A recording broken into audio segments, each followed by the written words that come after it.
Alright, welcome to the stream. Today is Wednesday, October 8th. I think we're going to start off. My name's Sean with Easy Street Billiards. I started doing this just a series of like getting on live stream, hitting some balls, and then just kind of answering questions from the crowd if I can get access to that. Although my other phone, I'm having trouble connecting, so I've had couple things planned to talk about, and if y'all are interested, you can stay on, make some comments, and then I can use those comments to make future videos. So they're always welcome, and hope everyone benefits from this as much as I do. What I wanted to do today is talk about visualization and ways that you can improve your ability to visualize what you're doing in pool.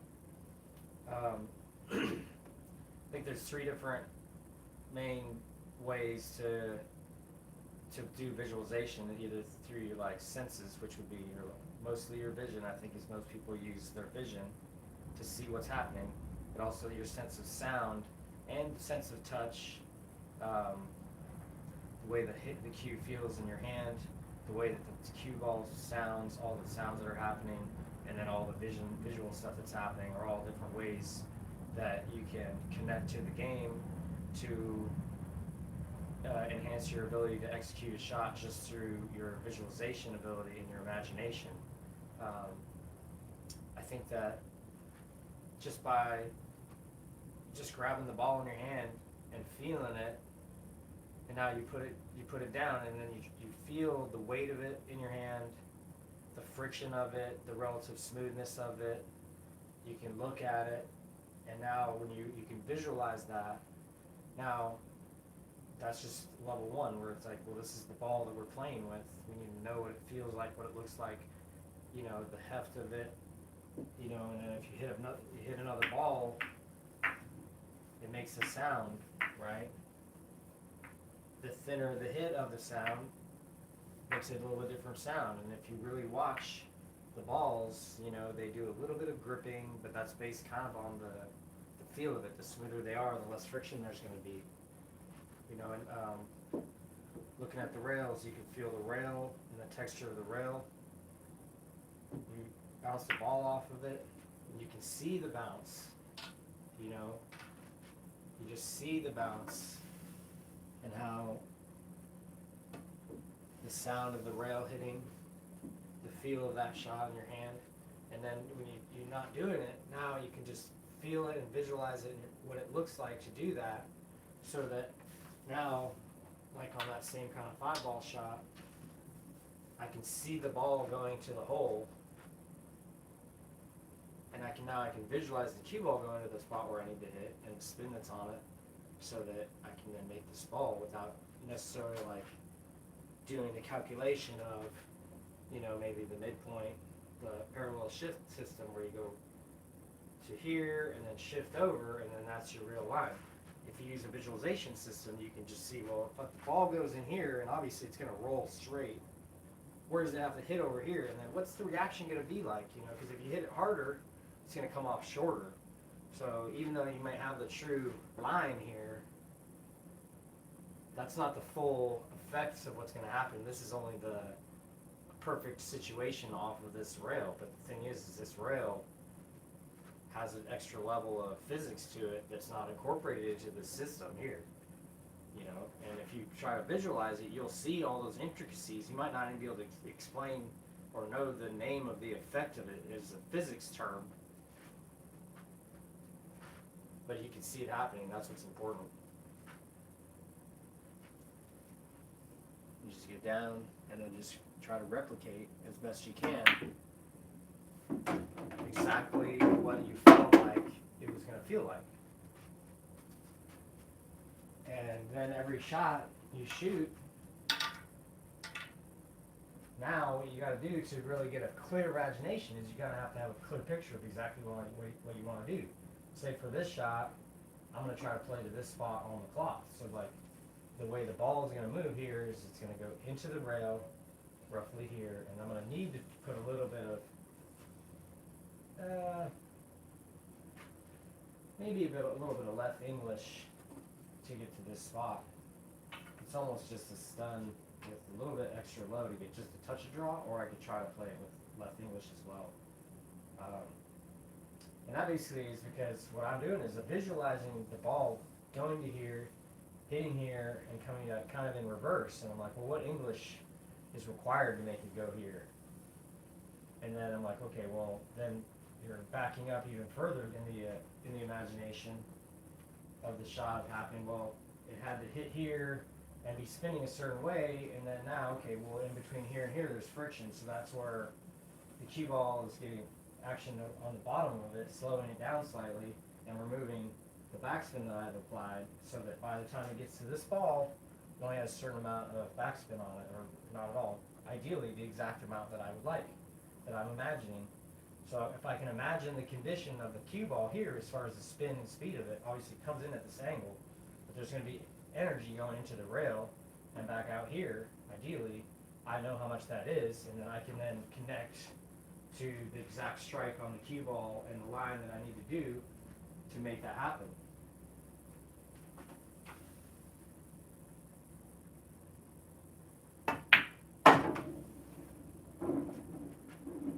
I was trying to get here, got here. So because I had a clear imagination of what was happening, I know exactly what I did wrong, basically, and what I needed to do, which is really the thing is I needed to hit it just a little bit lower and a little bit more left, so that I could have gotten it to drag just a little bit more deeply. And all that is more possible. It's like if I knew exactly what I was trying to do, then now it's easier to actually determine, where your little errors are that you can improve upon. And by imagining what you're doing more clearly, now when you actually pull the trigger on the shot, you feel like you have more control for future. It gives you more kind of trust, because in your imagination you did it right. But we're human beings. We're not necessarily going to execute our imagination exact 100% perfect. The point is that we are striving for that, and that part of what you imagine is also that the emotion that you're bringing to the shot has to be confident as well. If you're imagining yourself being anxious while you're shooting the shot, it's much more likely that you're going to be anxious when you shoot that shot. So part of the trick is you got to just kind of take yourself out of the picture and just be like, okay, well, what does it feel like with my body to make this happen? Not necessarily the emotion, but just like, if I just get down and shoot the shot, like I said, I'm going to cut it just slightly to the right, like a stop shot. But it wasn't quite straight in, so it's not going to stop exactly. But I visualized all that happening, and I felt like it was going to happen because through my visualization, you can visualize the feel of the shot as well in the body. It's not just about looking at the balls and seeing the balls and hearing the balls. It's also, if I'm going to shoot this 3-ball here and there, my body has to make a motion. I have to step into the shot. So part of your visualization, once you get your the way your entry and your pre-shot routine and stuff gets really locked in, is you'll be able to know how your body needs to be in space in order to feel like you're visualizing it properly. Part of my visualization is for the shot, say I'm just going to make it, let's actually play a shot here. I'm going to just slow roll it in, make it, and then come maybe to here. Try to hit this rail, and then come out to here for this 9. So what I'm going to do is see the ball go in, and then I'm going to backtrack a little bit more in my vision of the past, like the flow of it, more like you're imagining a movie, not just a still frame, like I want it to be here, it's starting here, and then now I'm just going to leap to that spot. It's more like I got to fill in the gaps through picturing in my mind different elements that make it more clear and more precise as far as what I'm doing. And there's some certain elements of the game, of the shot, that are going to be key, right? Obviously you need this ball to go, so you have to kind of feel like you can, almost like part of the sound, is like when it goes in, the speed that I'm going to hit it at is going to be something like this. Maybe softer, really. So it's going to sound like that when it hits the back of the pocket, if I hit it properly, which is the goal. So I'm visualizing the sound. So it's really just like imagining the sound, I'd say. Visualizing, I think people's just a visual, obviously, but it's the same thing. It's just using a different sense. It's like you're sensing a future event, sort of. So I'm just going to get down, and part of it, like I said, is you're just going to visualize yourself doing it, almost like you could be like watching yourself as a spectator in the crowd as he steps into the shot. Boom, boom.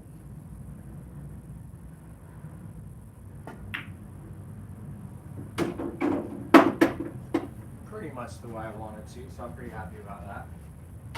You know, and like I said, when I did that first ball in there, I was like, oh, it's definitely going to go softer than that. You see how I just had to trickle it in, you know, but I could see that. Same thing here. It's like I just can see the 9 going in my mind, hear it hit the pocket, hear the balls hit perfectly. Just going to shoot a stop shot here. I feel the way I need to feel as far as my body stepping into the shot. It's all part of the visualization, part of the imagination of the shot.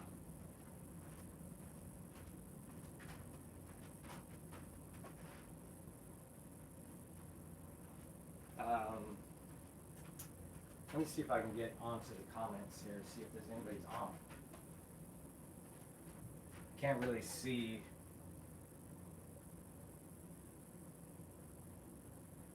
Here we go.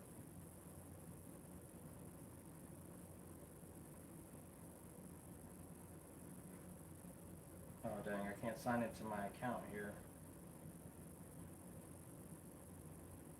Well, I see there's Acer Tracks saying hello. Ray's on as well.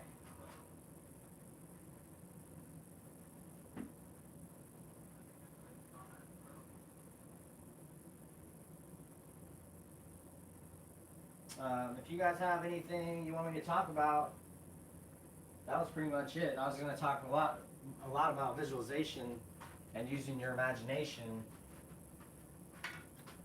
just to help you with the game, make it easier.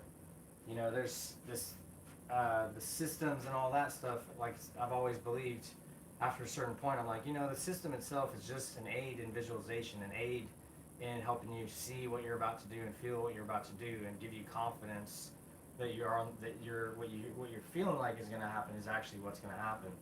And it's more of a confluence thing. If you don't know the shot, but you know it exists, then obviously a system is going to help you build it. And then over time, once you start trusting the system, then you'll be like, well, you can see what the system is telling you before the system has shown it to you. You don't have to prove with the system that the shot is correct once you know the shot. It's like at some point, you just have to know the balls are going to go in because you're hitting them in the right place through experience. Just like, you know, walking to get your mail, you know, it's a natural act. It doesn't have any elements of like whether or not you think it's going to happen or not. It's just like, yeah, I know it's going to happen. This is my daily thing that I do. I'm just going to hit a few racks here and just talk, and I'm going to occasionally come back to the comments.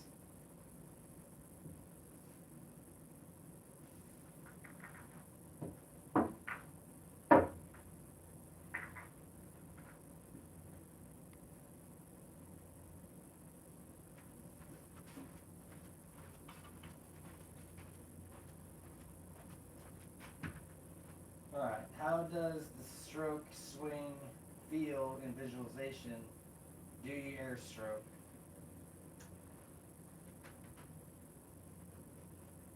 I hope you all heard that question. That's a good question.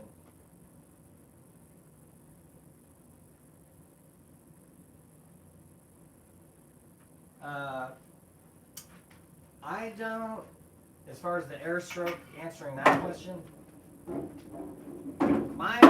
my goal, let me break these balls here and then I'll say my goal with, as far as my setup to the shot, is that dang,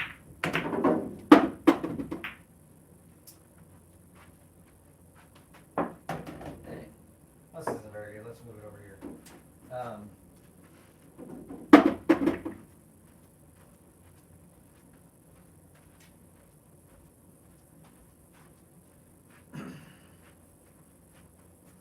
So,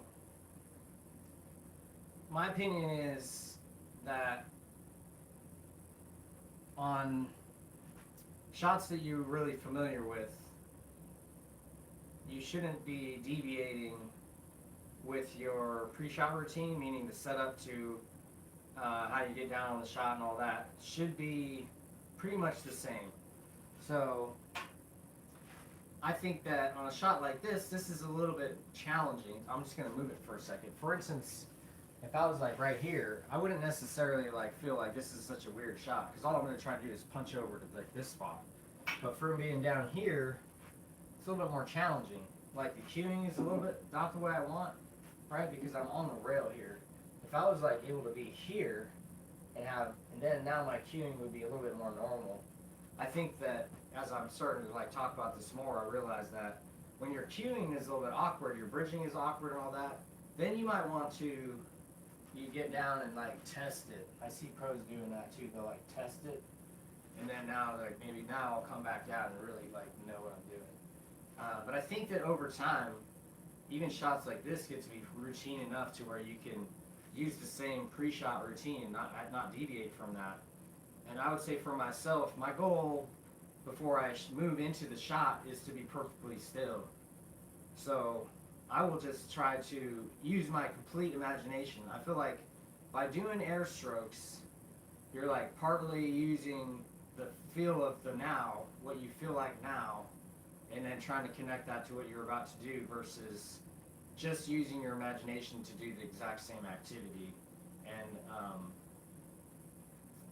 so to that effect, I try to just be still and be focused completely on what I'm trying to imagine and not be in this world, so to speak, with my body and using my mind partly to move my body in this physical reality. This, when I'm using my mind, my awareness is on what I'm about to do and how it's about to feel, and it isn't connected to what I'm doing right now. The future event is not connected to what I'm doing right now. Not to say that there's not validity to doing this. It's just my opinion is that you're splitting your awareness by being here, and maybe there's something to do with like your energetic levels, where if you're nervous, you're using this to exert energy and reduce your excitement level and to get you calmed down, which case really this is more of a meditation or like a mindfulness exercise where you're trying to hold yourself in this place to calm yourself because you know that your emotions are running high. If you're like perfectly calm, I don't think that you need to do that, because you'll just be able to, like the way I do it is you visualize the ball going in, see it going into the hole where you want, see the cue ball hitting it, and if it's easy to see it from here, you don't have to move over and look. It's more about just like, okay, I need to know what it looks like to go in, and if I can't see it from where I'm at right now, I need to move to a place where I can really have a good, clear picture, because all I'm trying to do is see in my mind what I'm about to do. Once I can see the ball go in and say, on this shot from where I'm at here, it's roughly straight in, I don't know exactly where I need to be good on this 3-ball, so I need to come over here and look. So this is part about building the shot. Once I plan the shot, then I can come back and visualize it more cleanly. But I think all I gotta do is really get out to here. So this is just gonna be draw, basically. It's gonna come over, and if I draw a little extra, it'll come down this way. But I don't need to use any spin. I might put a little touch of, I don't really like putting left English on this actually.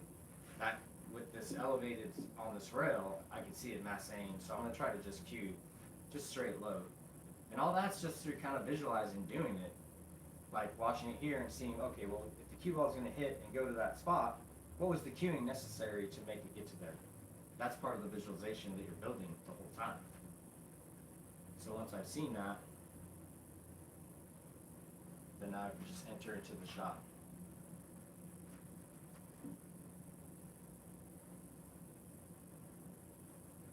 I didn't quite feel like I was on it. That was a little bit tricky for me. If I'm warmed up, I think I feel good about it. But we'll start from here. Same thing. I think on that shot, I just took a little bit of weak stroke, and I think I maybe did put a little bit of left English on it. after I talked about it, and then because I didn't hit the right stroke, it faded off, and then the masse effect or the swerve effect made me overcut the ball to here. And kind of the way that I have it set up for myself is I'm not going to blame myself for the error, because what I've done is after the error has been happening, now I can just be like, oh, I know what I did wrong. So like, what do? You don't have to punish yourself unnecessarily. You know, every shot that doesn't go your way is just an experience that you have that you can use to make it go your way the next shot. So, you know, you're not really losing if you perspective it the right way, and that has to do with, you know, once you shoot the shot, and this is a good thing to talk about, is reframing the past and thinking about what you've done, and then now instead of thinking about it in maybe a negative way or just not being happy about it, not being satisfied with your efforts, you just spend a little bit of energy thinking, oh, okay, well, the reality is that the negative thinking is not helping my future self. You know, it's not making me feel better about myself. And at the minimum, I need to accept that the thing happened, because, you know, reality is reality. But ideally, I can frame it in a way that it's actually a positive event. Like I said, if I know what I did wrong and I see the physics of it, and I'm like, oh yeah, well, I just, you know, I'm not quite dialed in yet. My imagination is not as locked in as it will be, then you can just move right along. You don't have to sweat it. So here,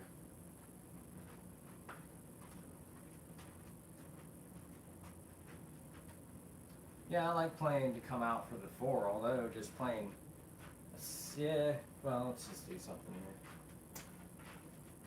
here. I like to just roll this in, because it's on the rail. I don't like risking it too much. So I end up with just a little bit of angle on that 2 ball, but I don't want to keep hitting it too hard and get further from the ball. And then once, you know, then in order to like make it a better position than this, I would have had to hit it harder and down and back. And that gets riskier. I might have to elevate and try to use a stop shot, but then now it's still going away. So a little bit of it, you know, you got to know when it's not worth it to go for the hero shot and then just shoot like the layup shot, which is fine. This is actually fine. Now all I need to do is just get a nice angle on the 4 to go for the 5 and back up for the 6. And part of that's just like, okay, well, where do I want to be? Imagine myself, I could go wherever I want to go.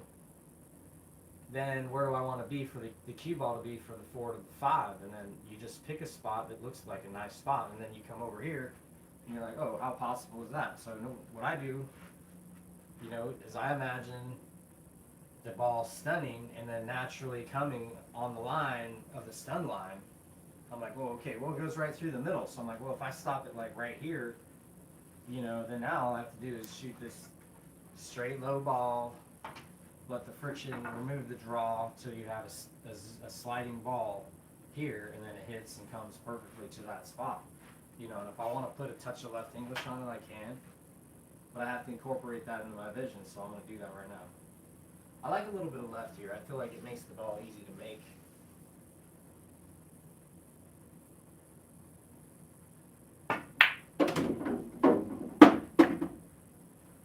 You know, and you just try to get as close as you can. Sometimes the like spot that you pick isn't really on that exact stun line, you know, because you're not really going to be like exactly on this thread and then coming exactly at, you know, 16.5 degrees. It's not like that kind of game. You got to be close, and there's some times when you do have to be that precise. But when you look at this table, you realize this is not one of those times. You got to like manage your energy levels. It's like if you don't have to be precise with your position, then, you know, make sure you make the ball and then give yourself a nice spot. Here it's just want to make sure that I have an angle to go to this rail and back up here. You know, part of imagination of it is, you know, you got to have confidence that what you want to do, it's going to happen. See, and really I needed to be here. Now it looks like I might hit the 8. So now instead of even bothering with maybe hitting this 8 and creating like a question mark, I'm going to actually play 2 rails back over here and try to end up like in this spot. so that I can then play the 6 in the corner and then draw over to the side. Originally what I was trying to do is play forward, which I probably still could, and get straight in. But, you know, when you're practicing, it doesn't matter what you do. It's more about learning how to accomplish a shot than anything else. Yeah, I think I can end up like right here, which is fine.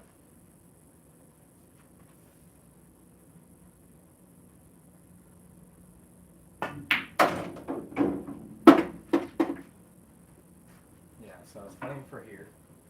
This is all fine because now my angle is actually a little bit easier. This is almost better than I wanted. Come over and then ideally here, but you just, as long as you're not straight in, you're probably gonna be okay here. Even straight in is fine. But I like to make sure that you're playing a certain, you know, if you can, play your certain line as best you can. Here actually, maybe I could even just go forward because it doesn't hit the 9. If I was up here where I wanted to be, then now I have to draw over. But here I think I can just roll forward, in which case you just have to be, because you're going across the zone instead of into the zone with your position, you got to play your cue ball speed proper. So I'm going to visualize the cue ball bouncing into the rail and coming up like an inch.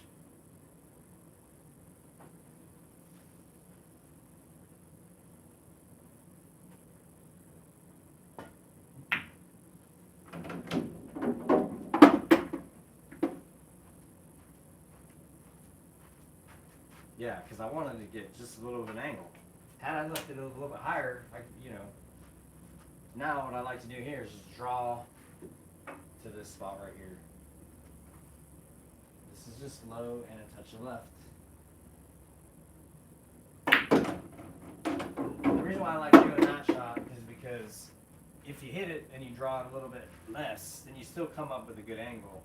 And then if you dig into it a lot, now you're coming in deeper and you're coming just straight. So you end up where even if you don't hit that shot perfect, you're going to end up with a good shot. I find with follow, sometimes you can come up and you're going to in this shot here, you might come up and bump the ball and end up with a bad shot if you hit the wrong angle. That's just an experience thing, you know. When the bad thing happens, you got to just recognize, okay, well, what did I need to do to avoid that altogether? All right, let's see, we got another thing we got here.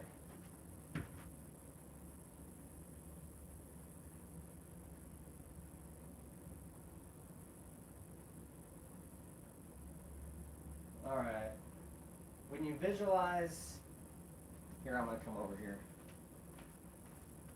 When you visualize a shot with tip away from center ball, do you get down on the shot with that tip position or get down and move tip to position? Rather, how do you visualize that process? This is a good question. Let me put this right here.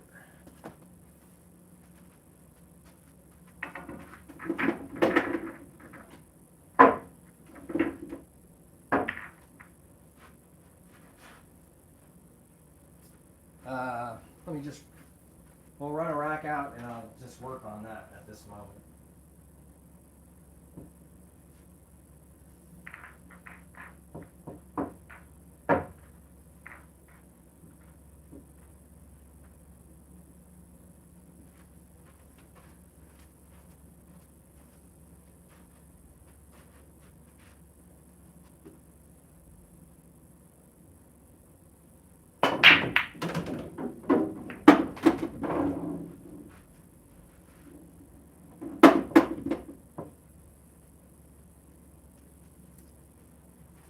Alright, so as far as cueing with English goes, say this is where we're at here. If I want to use like a touch of left, or excuse me, a touch of right English, say the shot here that I want to play for is to play the 4 in the side, and I want to use a little bit of right English to check it off this rail so I can come more straight instead of maybe coming up this way. Because ideally, you know, it doesn't even really matter so much, but it's like we're just talking about the shot. But the way I shoot every shot is I get down with the tip position where it needs to be, and then I just pretend that I'm kind of just going through that same spot on the shot itself. So part of the visualization is that when I'm here and I'm seeing the ball hit and make it, what I'm basically doing is that then once I can see the ball go in and see the spin that's on it, the spin that's on it tells me how hard I have to hit, like how far off to the side I have to hit the ball. And basically what you're doing is it's like, well, if I hit down over here, when I do that, it makes the cue ball squirt off to the left a little bit. But after you do it, you know, like say you spend an hour and you just hit the ball off to the side and you aim your cue shaft, you know, just to hit the same spot. Like if I just went like here and I'm like, okay, I want to hit, this is a good example here. So if I put this ball right on the diamond and I put the 1 at that spot here, if I'm playing this shot with the tip of right English,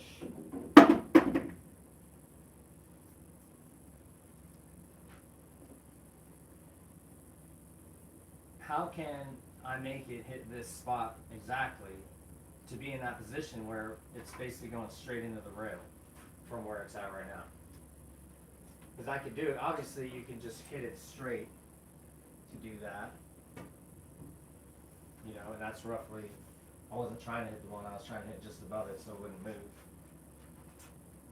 Now if you were applying right English at all, if you just aim the cue ball to that spot, you're going to hit above that spot because of the squirt, and then the swerve hasn't necessarily come back. Now what I do is that if I'm going to try to make this 1 ball, I'm going to think about the spin that it has on it when it hits there. And really the visualization is like if you're playing, say you have a piece of paper and you crumpled it up and you're about to throw it into the trash can for like the millionth time from your desk. So what you're doing is you're going to throw it, and you know the path that it needs to travel on to enter the top of the hoop. The same thing applies here. It's like you need to get to the entry of the hole with a certain probability that you got to be at a certain, you know, like within this range for being this small. And because the object itself is wobbly, you need that much room. It's not gonna like fly like a bullet, you know what I mean? Or like a ping pong ball, it's perfectly, you know the flight path. It's gonna have a variance to it, right? So the cue ball is obviously the ping pong ball. It's gonna, yeah, actually more so. It's gonna go on a very predictable path. So what you have to do is you have to be able to predict when I hit down over here, what's the exact path going to be of the cue ball at any point in time. And if you like hit enough balls, you'll realize, well, it's actually pretty easy to predict if you're not trying to make the ball. You're just hitting the ball to see where it goes with certain spin, you know. And a lot of that's just like by not having the judgment of I need to pocket the ball and having more of like I need to learn the physics of what it does when I hit the ball a certain way and use that as your knowledge accumulation. And then when you're requesting yourself to hit a certain spot, you know how to do that because you're not trying to make the ball ever. You're just trying to hit a certain spot on the table with the cue ball by hitting it with your stick. And then also, obviously, it has to have the right spin and speed and direction on it at that time as well to do exactly what you want to do after contact. You know, for purposes of this, I know that in order to make this ball go there, I have to put right English on this ball and roughly hit within a certain range, you know, that exact location. And the ways to do that are, well, I got to use that right spin, which is going to swerve back. And I know that if I hit it more soft as far as like the power of the cue ball, I can get more arc on the ball. And then the elevation that I use will then help me get more swerve that I want So I have to elevate to enhance the ability for the cue ball to swerve, which is what I need to have an exaggerated effect of. Because if I can come in at any sort of angle really close to it, the compression of the rail will make it so that I can get there. So I mean, all this is very complicated, but the point being is that you can like spend 20 minutes and you'll realize that it's actually not that hard to learn how to shoot a certain shot if you're not trying so hard to make it. But you just see if like, well, if I come down here, you know, and I elevate, and I use a little bit of right English, and I hit the ball, I'm like, oh, well, that was too far to the left. All right. So we just do the same thing again, you know. And I made it on the second shot. Because I just like, well, I hit too high, so I gotta hit lower. You know what I mean? And then after a while, you're like, well, how did I actually do that? I'm like, well, you know, now it's just like, well, did I remember exactly how I did it in the pathway of it the last time or not? That's all. That's the question. You know, once you've done it once, if you're really paying attention to everything, meaning your whole body, which is part of the reason why it's, you got to imagine yourself doing it. It's partly there's more information than just watching the balls go at it.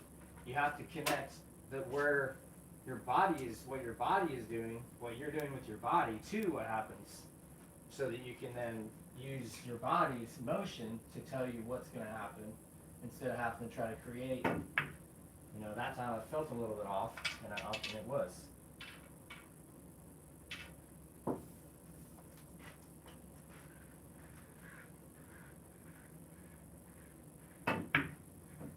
Yeah, I used to try to like think, oh, maybe if I, you know, aim half ball and then use the tip of left, that it will, you know, do the thing that I want it to do. And I did that for a long time, and it does work. The thing is that what you have to do in order for that to happen is you have to visualize the aim point anyways.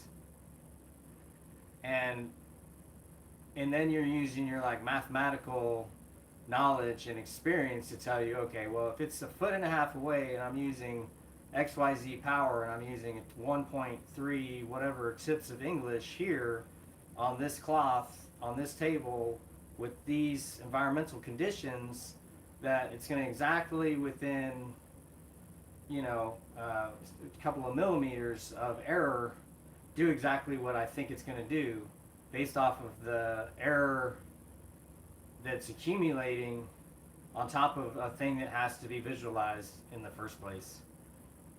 In order to line up like your ferrule to the side of the ball and then get down on it, you're actually visualizing the exact thing, and now you might tip off to the side or whatever to hit your spot, but all that is then, well, it's like, well, I got to hit over here. So now you're just like, okay, if I got to hit here, is it going to like me aiming at that spot, then hitting here, going to make it do the thing, the magical thing, to make it science its way to the spot where I want it to be, where if instead of that, I just saw hitting here and aiming to see the ball go into the spot. Like if you're going to throw the ball into the hoop, you don't think about all the math. You're like, oh, it's windy, you know, or whatever in the room, I guess. Then now you're starting to be like, okay, now we got to like start figuring things out. Like, you know, golfer grab the grass, throw it in the air to understand the wind characteristics, so that when they hit the shot, but all they're doing is using, like, they're going to aim to the right or to the left. It's the same kind of thing.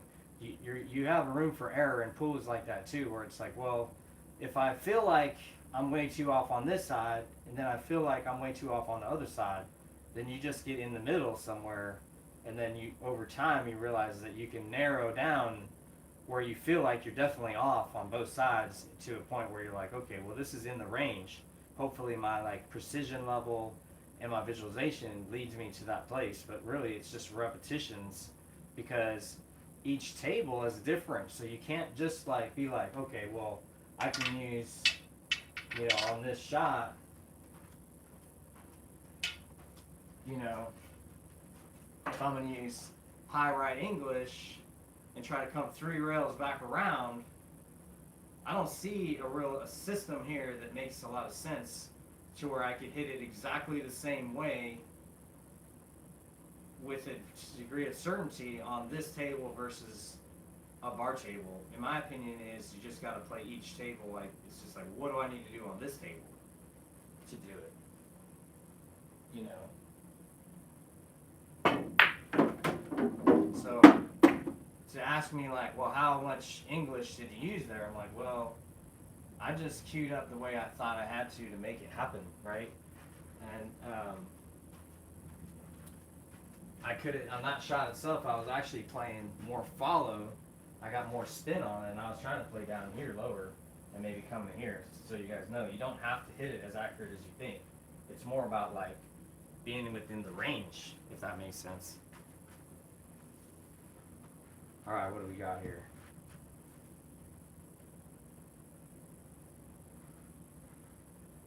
Yeah, elevation equals swerve. Every physical thing that happens in the game is if it's a predictable event, meaning it's like not like maybe a piece of chalk on the cloth, which is like once it's gone again. You know, if it's like, you know, the cloth is playing, it will play the kind of the same way all the time. So it's like using the swerve and the squirt is part of the advantage that a good player has over someone that doesn't understand that those effects are so predictable that you can base what you do and your visualizations off of the effects that you know are going to happen. You know, one of the things that's tough is people will say, oh, well, this table is so XYZ that I can't do what I want to do. And that is kind of comes from a place of like, well, I have preferences and I'm going to make those preferences more important than winning on this table.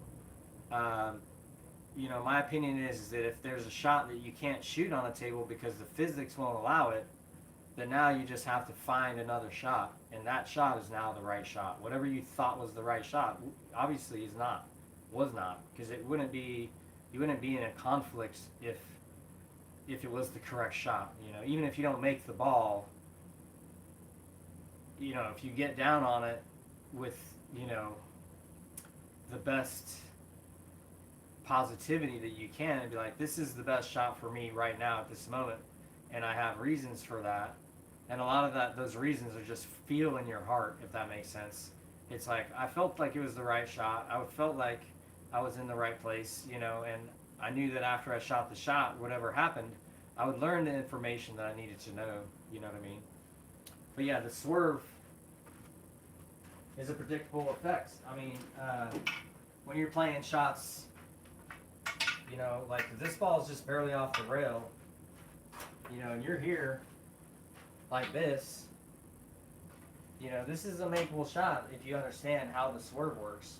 By putting like max right English here, you know, I can hit, the cue ball will kick out to the left and then come back to the right and still have quite a bit of spin on it when it hits this rail. And what I'm trying to do is hit the rail with right English to make it kick into the 7 to make it. And the way that I like to hit it is a lot of times, even if you don't hit it perfectly, you might hit it and hit it here and then come back to the middle of the table as like a safety type thing. So I'll just leave the 9 there. It's likely if I make this ball that I'll hit the 9, but I'll try to make it. But yeah, I'm playing like, I'm seeing in my mind that it's going to go out to the left and come back. You know, if you hit this shot like 20 times, and you really just pay attention to the effect of the cue ball. When you hit it here, it does that, and not worry so much about making the ball. It's like, you know, if you can get down on this ball, just get down on the cue ball and aim right at this spot here, and then just hit the ball, and they're like, oh, well, it's off by an inch. Now you put it in the exact spot that it was, and then you do exactly the same thing, and you just hit the same spin. Like, well, even without even deviating my aim, I automatically was like, well, just by using that, and I'm like, okay, well, now I just got to get down, and without really thinking about it, because what you're trying to do is visualize you doing it right. You're not thinking I got to hit it harder or softer than the last one so much as being like, well, if I learned my lesson, then now I would be hitting it right. My visualization would be correct versus what my visualization was not proper exactly.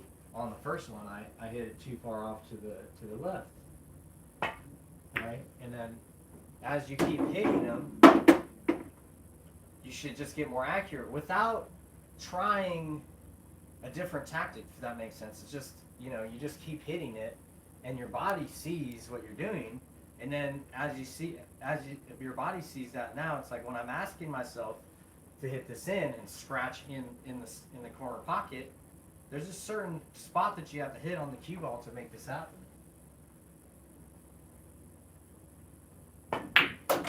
And it's just, you get told what to do ultimately by the physics as you start understanding that the physics dictates how you do everything.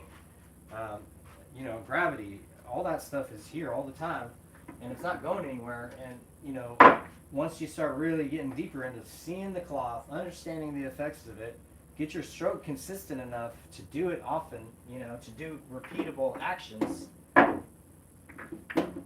then you'll see how much you can really do. Where are we at here?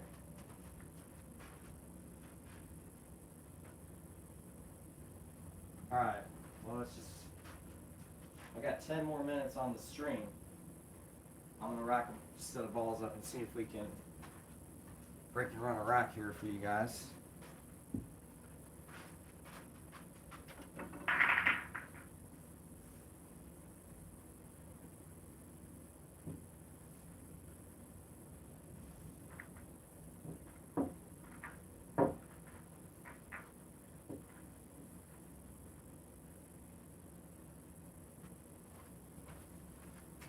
I just switched over to this cue that I used to play with back in the day, and it was messed up, and now I got it back, so I haven't hit too many balls with this. It's a little bit different because it's a regular length. I was playing with the longer thing, but this has an extension that's built into the handle, so now I can play with the shorter cue, which I sort of prefer.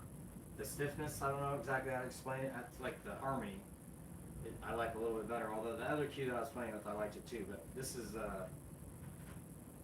an older cue that I used to love, so I'm playing with it again. We'll see how it goes.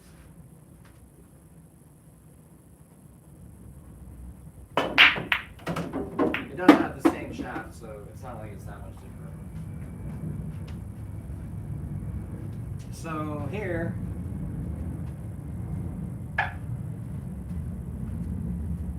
the main trick here is really the natural line is kind of in the zone where the 6 is at. The 2 is here, so I could gamble.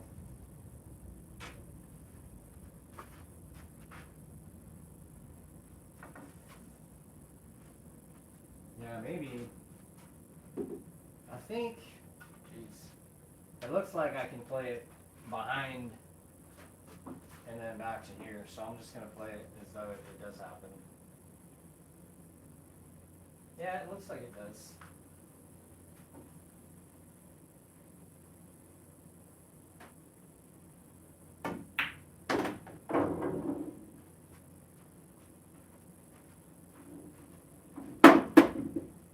Yeah, the natural here is to bump into the 7, which I did not really want to do. I would have liked to have come a little bit further out, but I couldn't really deviate the line, and if I hit it too hard, I could go behind them, and that's bad. This is fine. Once I got to here, then I had a chance. So now I just got to use a little left English, and I want to come up just a little bit higher. I don't want to end up straight in, so I'm okay coming up higher, but really, anywhere where you pass the 9 is fine. So my main goal is to just control it in this zone here. So I'm going to play a little bit of left English and then play it to like right to this spot. Maybe a little bit more like this, actually. I might go to there because that's more natural. Less English is less drama.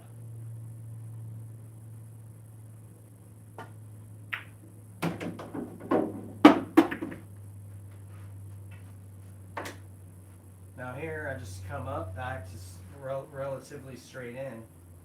If I end up straight in on the 5, I can shoot a stop shot and then take this angle here and either play this way over to this side, or I can play. The other move I like is coming straight down, although you got to play your cue ball speed a little bit more controlled. So we'll see how we end up on the 5. Because it's not a big deal to like come down here and play and come over this way. There's a lot of options here, so it's just more about staying agile, if that makes sense.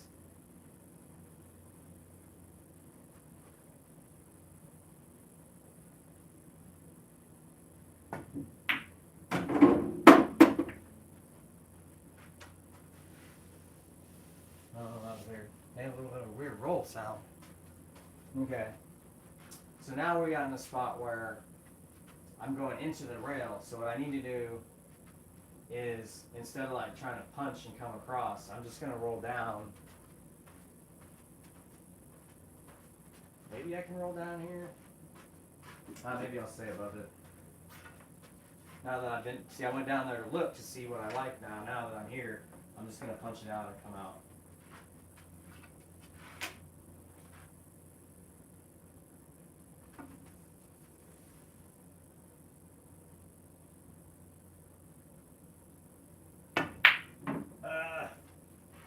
Missed. Dang it. I was hoping for y'all. Alright, so we'll just pretend I made it. Now I like using high inside. I've been like in a weird spot and it just comes down over here. I think I just gotta connect to the shot here a little bit better.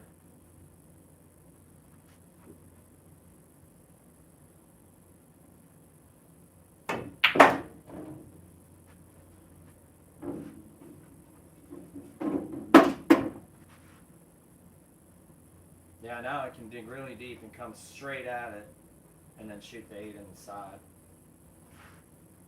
Low left.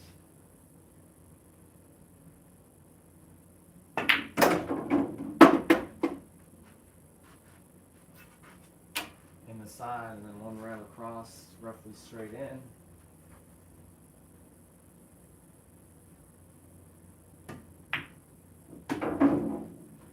Overrolled it a little bit. It's okay. As a righty, this is the hard spot. You kind of, it's harder if you get further up because then you're in the way of the rail.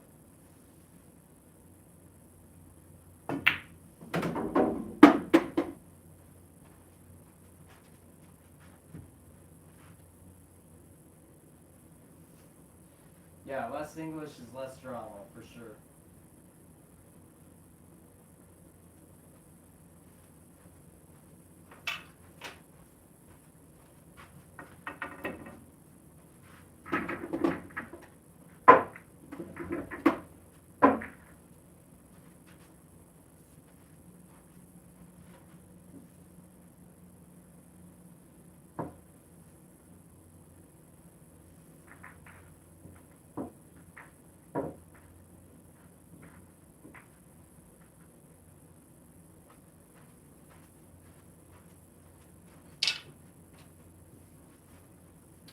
We'll do one more.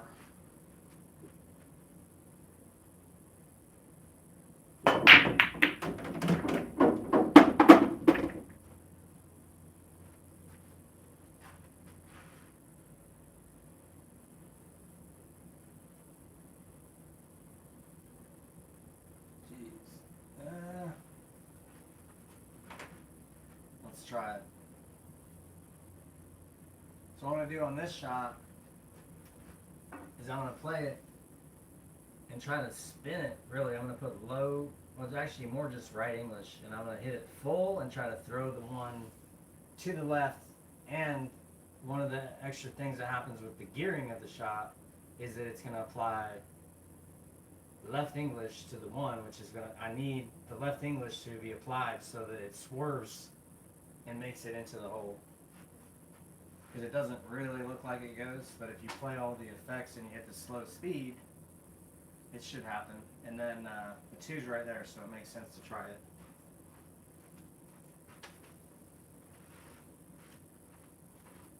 So all this, like I said, is just kind of understanding the physics of it and then trying to make it happen. Because if you really spend too much energy, like, you know, what I'm trying to do is see it kind of go past here.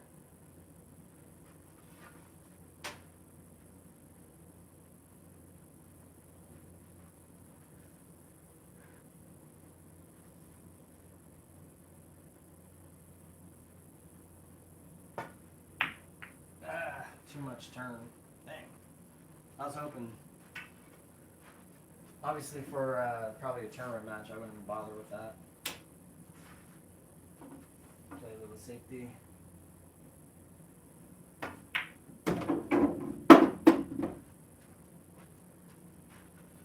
Yeah, so here, just high left, you know, see yourself making it, see it come up exactly where you can on the rail, or roughly to this spot. You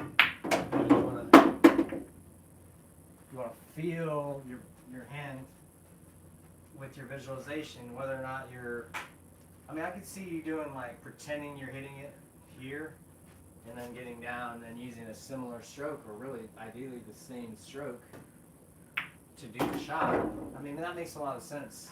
I feel like it's totally fine, and I know the pros, a lot of pros do it. I just think that most of the pros are doing that more in pressure situations, and I think that when they're really confident that they don't do that as often, I feel like their visualization about what's about to happen is more clear, like I said. So my opinion is that you can do that, but that's more of an indication of trying to find a connection to the shot that you don't quite have. The more connected you are to the shot, the less you should need to do anything as far as act is before you act, if that makes sense. The real action is just getting down on the shot and shooting the shot. If you need to connect more fully with the moment, you know, that makes sense to do that. You know, the swinging here, you know, but I think that you don't need to do that to be high level.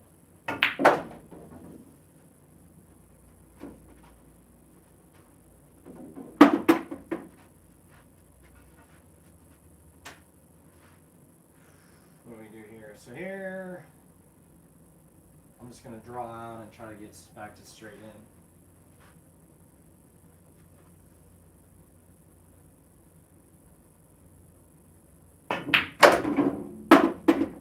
Ooh, a little too far.